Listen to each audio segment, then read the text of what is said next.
مێژووی کارەسات و خەباتی کورد لە باکووری کوردستان. باکووری کوردستان ناوچەیەکی گەورە لە خاکێکی داگیرکراودا. بانتاییەک لە خەبات و شۆڕش و کۆڵمەدان لە کۆنەوە تا ئەمڕۆ. دوای ئەو تێکشکانەی عوسمانیەکان لە جەنگی جیهانیدا بەریان کەوت لە پێشڕەویکردنیان بۆ گرتنی خاکی ئەوروپا، گەڕانەوە بەلای چەسپاندنی دەسەڵات لە ڕۆژهەڵاتدا، هیچ ڕێگەیەکیان نەدۆزیەوە بەدەر لە بەکارهێنانی هێز.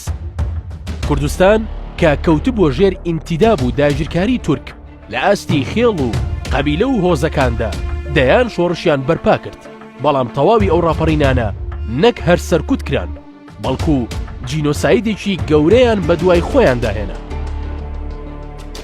باش پەیمانی لۆزانی ساڵی 1923 کە شوێنی پەیمانی سیڤەری گرتەوە و تیایدا نکۆڵی لە مافەکانی کورد کرا، بە ئەوکاری هەندێک کوردی دەربار و ڕەگەڵ کەوتودا پلانەکەیان بۆ بە تورککردنی کورد جێبەجێ کرد. بەڵام دوای ئەمە شۆڕشی کورد لەو پارچەی باکووری کوردستان نەوەستا. ساڵی 1925 شۆڕشی شێخ سەعیدی پیران دەستی پێکرد و توانی ماوەیەکی زۆر بەرامبەر بە تورک خەبات بکات، بەڵام دوای کۆتایی پێهێنانیان شێخ سەعید و هاوڕەکانی دوای دادگایەکی ڕووکەشانە لە سێدارە دران. ساڵی 1930 ئیحسان نووری پاشا شۆڕشی ئارارات ڕادەگەیەنێت، بەڵام تورکیا بە هاوکاری ئێران ئەو ڕاپەڕینەشی سەرکوت کرد. ساڵی 1937 سەید ڕەزای دەرسیم شۆڕش دژی تورکیا ڕادەگەیەنێت، بەڵام ئەویش لەلایەن تورکیاوە سەرکوت دەکرێت.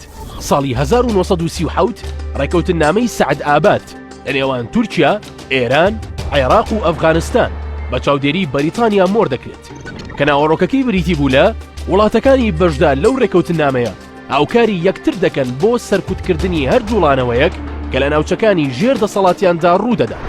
لە مانگی یەکی ساڵی 1946 ڕۆژنامەی سۆن پۆستا بە مانشێتێکی گەورە ڕایگەیان هیچ کاتێک کەمایەتی کورد لە تورکیا بوونی نەبووە، نەنیشتە جێ و نەکۆچەری، نەخاوەن هەستی نەتەوایەتی و نەبێ هەستی نەتەوایەتی.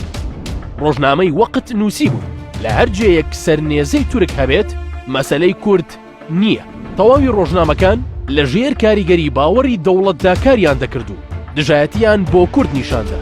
خەباتی کورد بە درێژایی ئەو کاتە لە زۆر ناوچەدابوونی هەبووە تا ساڵی 1970 بەئەرتی کرێکارانی کوردستان پەکەکە بەڕابەرایەتی عەبدوڵڵا ئۆجەلان و کۆمەڵێک سەرکردەی تردا دەمەزرێت.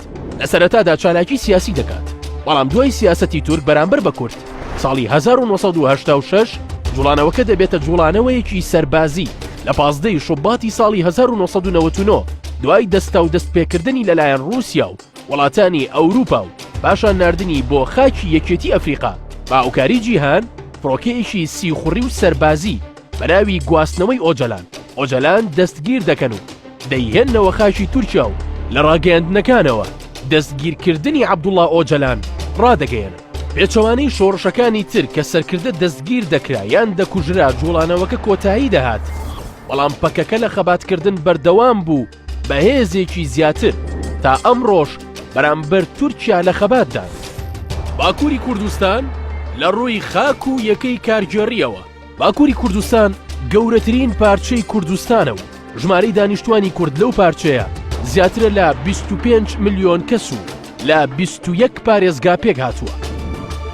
پارێزگاکانی ئامەد، وان، بینگوڵ، ئادیامان، خارپێت، باتمان، دێرسیم، مێردین، هەکاری، ئاگری، سێرت، مووش، بەدلیس، ئەرزنگان، ئەرزەڕۆم، قەرس، مەلاتیە، ئورفە، شرناخ، ئیدیر و ئەردیهان.